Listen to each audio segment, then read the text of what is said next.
예수님이 공생애 사역하는 동안에 많은 사람들이 몰려왔고 또 제자들도 굉장히 바빠졌죠. 어느 정도 바쁘냐면 그들이 식사할 겨를이 없을 만큼 바쁘고 그러니까 자기 삶이 너무너무 힘든 거예요.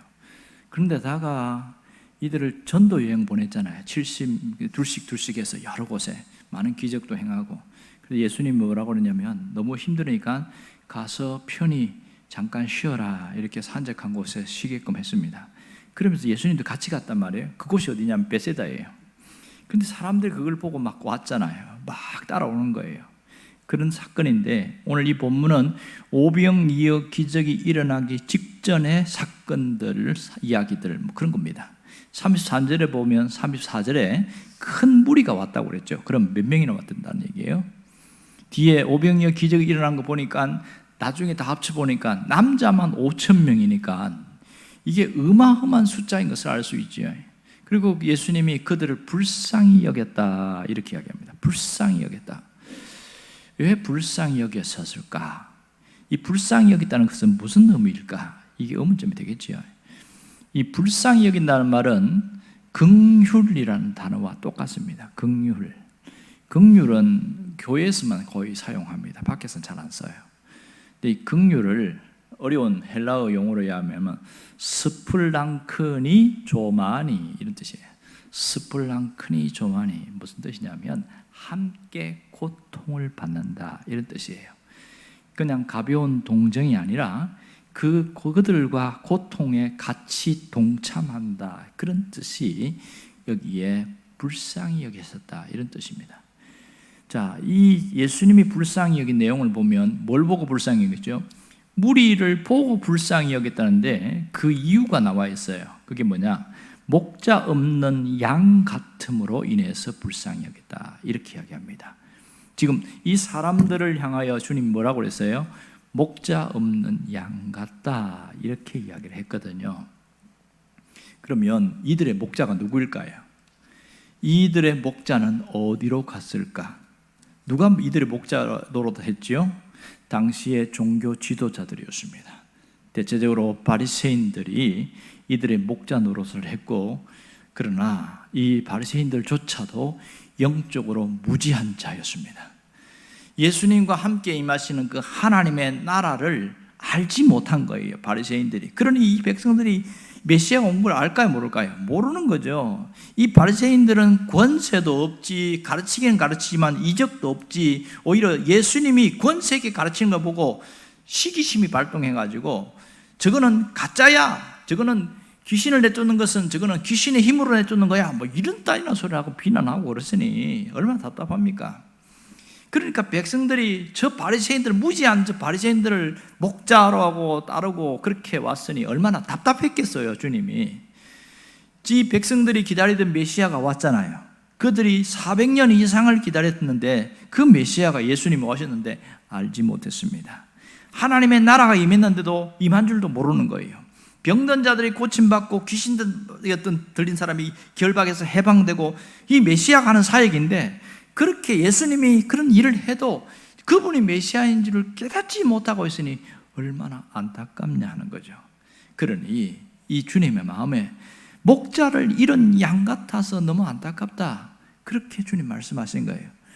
여러분 아시는 분은 있겠지만 양이 어떤 동물인지 아시지요? 양은 진짜 한없이 연약해요. 왜냐하면 돌봐주지 않으면 자기 앞가림을 못해. 자기를 보호할 무기가 뭐 있나요? 뭐 힘이 있나요? 아무것도 없어요. 사자처럼 날카로운 이빨도 없지요. 힘센 황소처럼 뿔도 없지요. 너무너무 연약한 거야. 그러니까 뭐 말처럼 뒷발질을 탁 차가지고 내는 그런 힘이라도 있나? 아무것도 없잖아요. 뭐 독수리 같은 뭐 날카로운 뭐 어떤 발톱도 없고, 뭐 개처럼 이게 후각이 발달했나? 뭐가 있나? 한번 집 나가서 데리고 오지 않으면 집에 들어오지를 못하고, 이 어리석은 게 이게 양이란 말이에요. 양들은 털이 나잖아요. 이 털을 목자가 깎아주지 않으면 털의 무게에 못 이겨가지고 픽 쓰러지면 못 일어나. 못 일어나면 그대로 죽어버리는 거야. 그게 양이에요. 얼마나 어리석냐면 풀이 있는데 어제 먹은 풀이에요. 근데 먹지 못하는 풀인데 그걸 독초라고 그러잖아요. 독초와 목초를 분간을 못해. 이 목자가 독초를 딱 못 먹게 해야 먹지. 그래갖고 양들 중에서 지 마음대로 먹다가 독초를 먹어갖고 죽은 양들도 종종 있었습니다. 이랬습니다. 이러니 보호를 받고 돌봄을 받지 않으면 양들은 철저하게 혼자 살아갈 수 없는 그런 존재예요. 그러니까 목자 없는 양이라고 말한 건 뭡니까? 목자가 지도해주고 목자가 돌봐주고 목자가 보호해줘야 백성들이 바르게 살아갈 수가 있는데, 이 백성들이 목자를 잃어버린 양처럼 살아간다. 그것이 주님의 안타까운 심정이었던 것을 알 수가 있습니다. 주님께서 베세다 들판에 모인 이 수천 명의 사람들을 놓고 갈 길을 모르고 있는 그 절망적인 상태 보고, 그래서 모아놓고 가르치고 또 치유해주고 상담도 해주고 이런 일을 한 거예요. 이 베세다 들판에 있는 이 사람들 보세요. 지금 목자를 잃어버렸으니까 내가 어느 길로 가야 될지, 인생을 어느 방향으로 살아갈지 모른다는 거죠. 불쌍한 존재, 그런 뜻이에요. 목자 없는 양 같다, 가장 불쌍한 존재로 살아간다, 이런 뜻이죠. 여러분, 오늘 우리에게 주는 교훈이 뭔지 아세요? 이 세상에는 두 종류의 사람이 있습니다. 목자가 있는 양처럼 살아가는 사람이 있고 목자 없는 양처럼 살아가는 사람이 있다. 예수님의 시각에서 보면 두 종류밖에 없어요. 생명 있는 양이냐, 생명이 없는 양이냐, 이거밖에 없어요. 천국 갈 양인지 천국 못 갈 양인지 둘밖에 없단 말입니다. 우리는 예수를 믿는 사람입니다. 예수를 믿는다는 것은 누구를 만났다는 건가요? 참 목자를 만났단 말입니다. 그러면 참 목자를 만난 우리가 할 일이 뭘까요? 우리는 목자 없는 양처럼 살아가는 사람들에게 참 목자가 누구인지를 소개하고 그들에게 돌아오도록 메시지 전하는 것, 이게 우리가 해야 할 일이겠지요. 그래서 서로가 행복한 삶을 살아가게 하는 것이 목자가 아니겠어요? 그러한 삶을 살 때에 서로가 좋은 거죠. 참 목자가 누군지를 만나게 될 때 그 기쁨을 이루 말할 수가 없습니다. 어떤 분이 그런 얘기를 하더라고요. 아유, 저 성질머리 보니까 예수를 안 믿을 것 같아. 그래서 친구긴 한데 15년 동안 교회를 나오자마자 한 말도 안 했어요. 그러다가 어떤 계기가 돼가지고 교회를 나왔는데 진짜 참 목자를 만난 거예요. 예수님 만난 거예요. 너무 좋은 걸 알았거든. 그래서 화를 내면서 너는 이렇게 좋은 예수님 만났으면서 왜 한마디도 나한테 얘기 안 했냐고 막 되게 소리 지르고 그랬더니 네가 안 믿을 것 같아서 내가 못했어 이러더라고요. 이렇게 진짜 만나면 뭐가 나냐면 얼굴에 기쁨이 생기는 거예요. 얼굴이 기뻐요. 사람이 언제 행복한 줄 아세요? 내가 믿을 수 있는 사람이 있을 때 행복하고요, 누군가가 나를 믿어줄 때 행복하고 또 나를 이끌어줄 사람이 있을 때 행복합니다. 사람은 사랑을 받을 때 행복하고 사랑을 할 수 있는 사람이 있을 때 행복합니다. 그런데 반대로 믿을 수 없는 사람, 아무도 믿을 수 없어. 외로워요. 그리고 괴로워요. 인생이 왜 이렇게 힘든지 아세요? 내가 저 사람 믿었더니 나 배신해버려서. 그러니 너무 쓸쓸하단 말이에요. 그러니 나도 배신해본 경험이 있으니까 저 사람 못 믿는 거예요. 왜? 저 사람도 나처럼 그렇게 살 수 있다는 거예요. 그러니까 인생이 너무 괴로운 거예요. 우리는 서로 섞여 살기 때문에 함께 어우러져 가게 살아갑니다. 그런데 하도 배신을 많이 당하면 나중에는요, 하나님도 못 믿어요. 하나님이 배신할까 봐. 그런 사람이 있어요. 하나님도 배신할 수 있잖아요, 그러는 거예요. 성경은 뭐라고 이야기합니까? 하나님은 한번 약속한 것은 절대로 하나님이 지키지 않는 분이 아니다. 하나님께서 한번 내뱉은 말은 반드시 지킨다, 이렇게 이야기하죠. 민수기에 보면 하나님은 시건치 않으신다 이렇게 했단 말이에요. 약속한 것 반드시 지킨다 이렇게 말했습니다.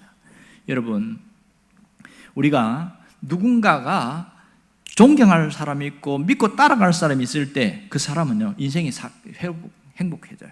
아름답게 살아갑니다. 잘 살아가지요. 그게 통계적으로 나와 있더만요. 예수를 믿는 사람이든지 안 믿는 사람이든지 누군가를 믿고 따라갈 수 있는 사람이 있을 때 굉장히 행복한 인생을 살더라. 심지어 예수를 믿어도요, 존경할 스승이 없으면 불행하게 삽니다.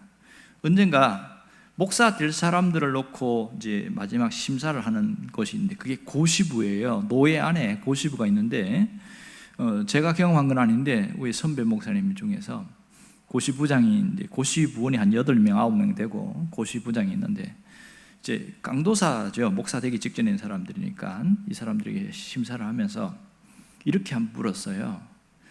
당신이 존경하는 목사님을 한번 얘기해 보세요. 이렇게 했어요. 그랬더니 쭉 앉은 사람이 누구누구는 이렇게 했고 누구 이야기하면서 이분은 이래서 존경하고 저래서 존경하고 그러는데 딱 한 명이 저는 존경하는 목사님이 없습니다. 그러는 거예요. 깜짝 놀란 거예요. 세상에 목사가 될 사람이 존경할 만한 사람이 없다는 거예요. 고시부장이 수첩에다가 암흑에 이름을 딱 써놓고 이 사람은 어떻게 목회하나 두고 봤대요. 그래서 세월이 10년이 흐르고 15년이 흘렀어요. 나중에 보니까 어디 가든지 목회를 못해. 어디 가든지. 존경할 사람이 없는 사람은 존경도 못 받는 거야. 희한하지요. 내가 누군가를 존경하고 살아가야 자기도 존경을 받는데 그런 사람이 없으니까 인생이 굴곡이 얼마나 심한지 몰라요. 가장 불쌍한 인생을 사는 거예요. 자, 보세요. 목사님도 그래요.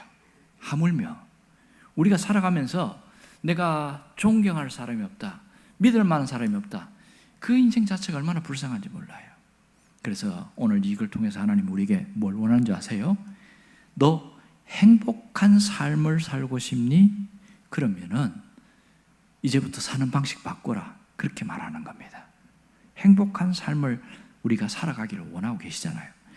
인생의 행복한 삶은 나를 이끌어줄 지도자가 있어야 되고 믿고 따를 지도자가 있어야 합니다. 참 목자 되신 주님이 우리가 계시잖아요. 그러면 이 주님이 계시는데 주님을 안 따라가고 반대로 가면 어떻게 될까요? 그 자체부터 인생이 불행해지는 거죠. 그러면 담임 목사가 해야 될 역할은 뭘까요? 목사가 해야 될 역할은 뭐죠? 참 목자 되신 주님께로 인도하는 길, 그 일, 안내하는 역할을 하는 것이 목사가 해야 될 일이에요. 그리고 여러분들이 해야 될 일은 먼저 내가 참 목자를 만난 내가 잘 모르고 있는 그 사람들을 주님께로 인도하는 안내자 역할을 하는 것, 그것이 먼저 믿은 사람이 해야 됩니다. 여러분, 목자를 발견한, 참 목자를 발견한 사람은 뭐가 달라진지 아세요? 성품이 달라져요. 누구의 성품 닮아가요? 목자의 성품을 닮아가려고 하죠. 오늘 본문에 나오는 목자의 성품은 뭡니까? 불쌍히 여기는 것, 긍휼히 여기는 마음이에요. 불쌍히 여기는 것. 여러분, 우리가 긍휼히 여기기를 원하지만 실상은 우리가 사람들과 살아가면서 불쌍한 마음으로 살아가냐? 쉽지 않습니다. 고통하고 힘들어하는 사람 보면서 안 됐다 그런 생각은 갖고 있지만 그 사람에게 긍휼이라는 단어를 안 씁니다. 여러분, 그런 거 있잖아요. 노숙자들에게 내가 동전이나 1,000원짜리 하나는 줄 수 있어요. 그렇지만은 그 사람의 힘든 삶에 함께 들어가서 아파하고 울어주고 그렇게 하는 것은 쉬운 일이 아닙니다. 왜냐하면 내가 시간 투자해야 되고 내가 어려운 것들을 뭐 다 쏟아내야 되고 이 보통 일이 아니거든요. 그러나 그런 멀리 있는 사람에게는 힘들어요. 그러나 가장 가까이에 있는 사람들, 내 주변에 있는 가장 약한 사람들에게 함께 울어주고 함께 기도해주고 함께 아파해주고 그럴 때에 누가 행복한 줄 아세요? 가장 이렇게 보살핌을 당하는 사람이 무슨 행복하고 또 위로가 되고 그리고 내가 이런 일을 할 수 있는 것에 대해서 또 주님이 내게 기쁨을 주고 그렇게 서로가 행복해지게 되는 거예요. 이게 예수님의 사역입니다. 오늘 우리가 볼 수 있는 예수님의 성품은 긍휼히 여기는 것이고 예수님의 사역은 긍휼히 여기는 그 사역의 성품을 우리가 닮아가게 되는 것이죠. 그러니까 주님을 닮아간다 그런 말은 완악한 마음이 없어지고 불쌍히 여기는 마음을 내가 품고 있는 거예요. 이게 다른 거예요. 정에 이끌려 사는 것하고 불쌍히 여기는 마음 무슨 차이가 있을까요? 정에 이끌리는 것은 자기 감정 따라가는 것이고 불쌍히 여기는 것은 주님의 성품을 갖고 가는 것이고 이런 차이가 있는 거예요. 여러분에게도 긍휼이 있기를 원합니다. 긍휼의 역사가 나타나면 사람을 살리는 역할을 해요. 내 가까이 있는 사람들, 내 자식들, 옆에 주변에 있는 사람들, 이런 사람들을 살리는 역할을 해야 돼요. 예수를 믿는 사람이 예배만 왔다 갔다 하고 교회당 왔다 갔다 하면 무슨 능력이 있겠어요? 가장 가까이 있는 자식이라도 살려내야지. 잔소리가 살립니까? 칭찬이 살립니까? 두 말하면 잔소리지. 잔소리는 사람을 살릴 수가 없어요. 그래서 잔소리 하고 싶으면 차라리 입을 다물고요. 기도하십시오. 속 터지면 기도하시라고요. 그래서 내가 살리는 자로 살아가야 되겠다. 이게 주님의 심정으로 살아가는 사람의 모습입니다.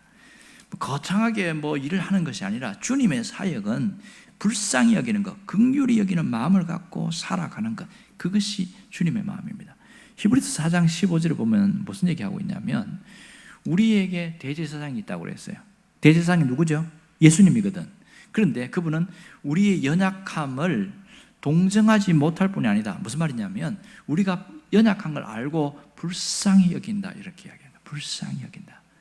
주님은 우리를 향하여 죄 짓고 잘못하고 했다고 너 같은 인간은 쓰레기다 하면서 외면하거나 버리지 않고 얼마나 힘들었으면 그렇겠냐, 오죽 힘들었으면 그렇겠냐 그러면서 불쌍히 여기시는 거예요. 그러니까 주님의 이게 성품이라는 거 알아야 됩니다. 내가 예수를 잘 믿는다는 것은 오늘 주님의 무슨 성품을 닮는다는 거예요? 주님이 불쌍히 여기는 그 마음을 내가 닮아가는 거죠. 그래서 불쌍히 여기는 그 마음이 얼마나 중요하냐면 이것이 내 안에 힘이 되어져요. 예수님이 오죽하면 산상수훈에 긍휼히 여기는 자는 긍휼히 여김을 받는 복을 받을 것이요, 그렇게 했잖아요. 놀랍지 않습니까? 내가 상대방을 긍휼히 여겼어요. 그러면 하나님이 나를 긍휼히 여겨서 나를 불쌍히 여기니까, 불쌍히 여김을 받으니까 뭐가 있을까요? 하나님이 갖고 있는 선물을 나한테 주시겠지. 그렇지 않습니까? 그래서 인생을 값지고 보람되게 살아갈 수 있는 거예요. 그러므로 가장 가까이 있는 고통 속에 힘고 힘들어하는 사람에게 내가 불쌍한 마음으로 다가가는 겁니다. 무슨 일을 해야 될까요? 찾아갈 수 있으면 찾아가고요. 그 다음에 찾아갈 수 없으면 전화할 수 있으면 좋겠고, 그것도 안 되면 문자나 메시지를 통해서 용기를 주고 격려하는 것이 참 중요합니다. 참 목자를 믿고 따라가는 우리가 해야 할 일은 이런 겁니다. 어려운 거 아니죠? 결코 어려운 게 아니에요. 내가 하는 일이 마음 바꾸는 거예요. 아이고 징글징글한 저 인간 빨리 안 죽고 왜 이렇게 살아있는지 모르겠다, 이런 사람, 그런 마음을 바꿔서 불쌍히 여기는 마음으로 갖는 거죠. 그것부터가 주님을 닮아가는 것이고 주님이 하신 일을 하는 거예요. 여러분이 그런 사람 되기를 바랍니다. 기도하겠습니다.